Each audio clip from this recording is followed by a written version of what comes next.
হর হর মহাদেব, জয় শিব শম্ভু, জয় হরিদ্বারের জয়। Power music যেখানে চলবে সেখানে আগুন জ্বলবে। আর এই ভারতবর্ষ কাঁপিয়ে দিতে হরিদ্বারে পৌঁছে গেছে কে? India king, West Bengal king, power music. আর একজন কিং আছে, সে হচ্ছে ডিজে সার্জেন্ট। আমি পাওয়ার মিউজিকের আপডেটটা দেখতে পাচ্ছি না, শুনছি নাকি এবারে পাওয়ার মিউজিক প্লাস মডেলের সেট আপ নিয়ে গেছে। তো বন্ধুরা, আপনারা একটু কমেন্ট করে বলবেন তো, যদি কেউ ইনফরমেশন জেনে থাকেন পাওয়ার মিউজিক এবারে কী সেট আপ নিয়ে গেছে। কেউ বলছে 6-এর বক্স নিয়ে গেছে, কেউ বলছে 8-এর বক্স নিয়ে গেছে, কেউ বলছে পপ নিয়ে গেছে। যতক্ষণ না রোডে আসছে, মানে রোড শো করার জন্য রোডে বেরোচ্ছে, ততক্ষণ কিন্তু ফাইনাল আপডেট পাওয়া যাবে না। আমি ঝাড়খণ্ডের কয়েকজন ইউটিউবার ভাইদের ভিডিও দেখছিলাম, সেখানে ডিজে সার্জেন্টকে দেখলাম। সব থেকে মনে হয় ছোটো সেট আপ এবারে রেডি করা হয়েছে, কারণ এবারে তো ফুড মাপ রয়েছে। যেটা দেখলাম যে 3টে করে বক্স দেওয়া হয়েছে, 5 লাইন, 3×5 15টা। এরকমই কিন্তু আমি একটা আপডেট দেখতে পেলাম, কতটা সত্য জানি না, বাট আমি অনেক ইউটিউবার ভাইদের ভিডিও দেখলাম। তো এই 15টা বক্স কিন্তু রেডি করা হচ্ছে ডিজে সার্জেনের। জানি না, আমি প্রথমেই বলছি, কিন্তু এটা বলে দিলাম যে আমি কিন্তু জানি না। আমি দেখলাম কয়েকজন ঝাড়খণ্ডের ইউটিউবারদের ভিডিওতে, সেখানে কিন্তু রেডি করেছে 3টে করে বক্স, 5 লাইন, মানে 3×5 15টা বক্স মোটামুটি দিয়েছে দেখলাম। আপনারা স্ক্রিনে ছবিটা দেখতে পাচ্ছেন। এখন আমাদের পাওয়ার মিউজিকের কি আপডেট, যেটা আমি ভিডিওতে দেখলাম এবং একটু ইনফরমেশান নিলাম। লোডিং বা টেস্টিং এর কোনো ভিডিও ইউটিউবারদের করা যাবে না, এটা নিষেধ আছে, যার জন্য আপনারাও দেখতে পাচ্ছেন না আর আমরাও দেখতে পাচ্ছি না। তবে এটা কিন্তু ঠিক প্রশাসনিকভাবে যে স্টেপটা নিয়েছে ভালো, কারণ কোথায় কে কটা সেটা রেডি করছে, কোথায় টেস্টিং হচ্ছে, এই নিয়ে আগে থেকে সব জানিয়ে দিলে সেটা আমাদেরই কিন্তু উল্টে প্রশাসনিক চাপ এসে পড়বে। তাই বিষয়টা যদি পরে শেয়ার করা হয়, মানে সেটাগুলো রেডি হয়ে রোডে চলে এলো, রোড শো হতে হতে, আর ওখানে যে টোল রয়েছে ওই টোলের মাপ অনুযায়ী কিন্তু একটা ফুড মাপ করে দেওয়া হয়েছে, সেই ফুড মাপ অনুযায়ী কিন্তু সেটা রেডি করা হচ্ছে। শশী, পঙ্কজ, ডিজে সার্জেন্ট আছে, অপরদিকে জানি না কে কে আছে, আমি ওয়েট করে আছি ভিডিওগুলো আসুক, তারপর আরও ভালো করে আপনাদেরকে শেয়ার করব।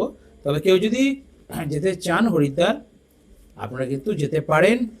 কাঁওয়াড় যাত্রা আগের বছর হয়েছিল, আগের বছরে যে ফিগার ছিল, এবছর কিন্তু অনেক অনেক নিয়মকানুন চালু হয়েছে। আপনারা কয়েকটা ভিডিও হয়তো দেখেছেন, বারবার পুলিশ এসে কিন্তু ঝামেলা চলছে। তো যাই হোক, দেখা যাক কি আপডেট আসে, ওয়েট করে আছি। পাওয়ার মিউজিক কি সেট আপ রেডি করছে। তবে আমার মনে হয় যদি সার্জেনের 3টে করে বক্স 15 পিস হয়, যে আয়তন, ওই সেম মাপে যদি পাওয়ার মিউজিকের সেট আপ রেডি করা হয়, প্লাস মডেল যদি নিয়ে যায়, তাহলে কিন্তু কোয়ালিটি গান বেশি বাজাবে, কোয়ালিটিতেই কিন্তু রোড শোটা হবে।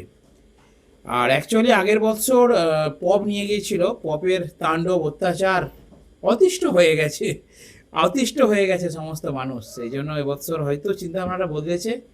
দেখছিলাম কয়েকটা গ্রাফিক্স ডিজাইন করেছে, যে প্লাস মডেলটা মনে হয় নিয়ে গেছে পাওয়ার। দেখা যাক, রোড শোতে আসলেই বুঝতে পারা যাবে, বক্স দেখলেই বুঝতে পারা যাবেন আপনারা যে কী মডেল নিয়ে গেছে। তো পপ নিয়ে গেলে সার্জেনের যে 15টা বক্সের সেট আপ, তার সাথে পাওয়ারের যদি 15টা বক্স মানে পপ দিয়ে দেওয়া হয়, মুশকিল হয়ে যাবে। যদি প্লাস মডেল দেয়, তাহলে কিন্তু সমানে সমানে চলবে। দেখা যাক, এখানে আমার মনে হয় বেশি তাণ্ডব পাওয়ার এবছর করবে না। আর অ্যাকচুয়ালি মানে হামিং গান যেগুলো, সেগুলো হয়তো বেশি বাজাবে না। অপরদিকে ডিজে সার্জেন যে ধরনের গান বাজায়, এখন পাওয়ার তো বাজায় EDM song, party song, road show, Bam Bhole, যে গানগুলো আছে নর্মাল, সেই ধরনের গান বাজিয়ে বেশিরভাগ রোড শোই কিন্তু হবে। কম্পিটিশনের আয়োজন কিন্তু দেখতে পাচ্ছি না, কম্পিটিশন করার মতো টেন্ডেন্সিও দেখতে পাচ্ছি না। দেখা যাক কী হয়। অনেক ইউটিউবার ভাইরা গেছে পরিশ্রম করে, আমার তো দোকান, আমার বিজনেস, আমি তাই যেতে পারি না। মিস করি, অনুভব করি, যেতে ইচ্ছা করে, কিন্তু দেখুন আমি বাড়িতে বসেও আমার মন কিন্তু পড়ে রয়েছে সেই পাওয়ার সার্জেন্ট, সেই হরিদ্বারে। ঠিক আছে, দোকানে বসে আছি, রাত্রিবেলায় মন কিন্তু পড়ে রয়েছে সেখানে। তো নিজের দোকান করেছি, এখন তো ব্যবসায় ইনভলভ হয়ে গেছি, এখন আর বাইরে বেশি ভিডিও বানাতে যেতে পারি না। তো চলুন, আপনারা চোখ রাখুন, ওয়েট করুন, দেখা যাক কী আপডেট আসে। পাওয়ার মিউজিক গেছে আমাদের ওয়েস্ট বেঙ্গলের পক্ষ থেকে, আর অপরদিকে ঝাড়খণ্ড থেকে 3টে সেট আপ এসেছে, তাই তো সঠিক? হ্যাঁ, আর আমরা কালকে কলকাতা এক্সপো গিয়েছিলাম, হ্যাঁ হ্যাঁ অনেক কিছু দেখে এসেছি। অনেক কিছু।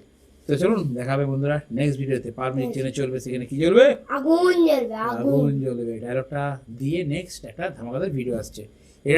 এটা জাস্ট একটা ট্রেলার, মানে গেছে পার্ট সার্জেন্ট, তার একটা আপডেট দিলাম। কেউ যদি যেতে চান আপনারা কিন্তু যেতে পারেন। তবে আমি অ্যাড্রেস বা লোকেশন কিছু জানি না, আমি কখনো যাইনি। আপনারা যোগাযোগ করুন আমাদের অন্যান্য ইউটিউবার ভাইদের সাথে, আপনারা যান। সুন্দর পরিবেশ, ওখানে খুব সুন্দর অনুষ্ঠান হয়, অবশ্যই যেতে পারেন।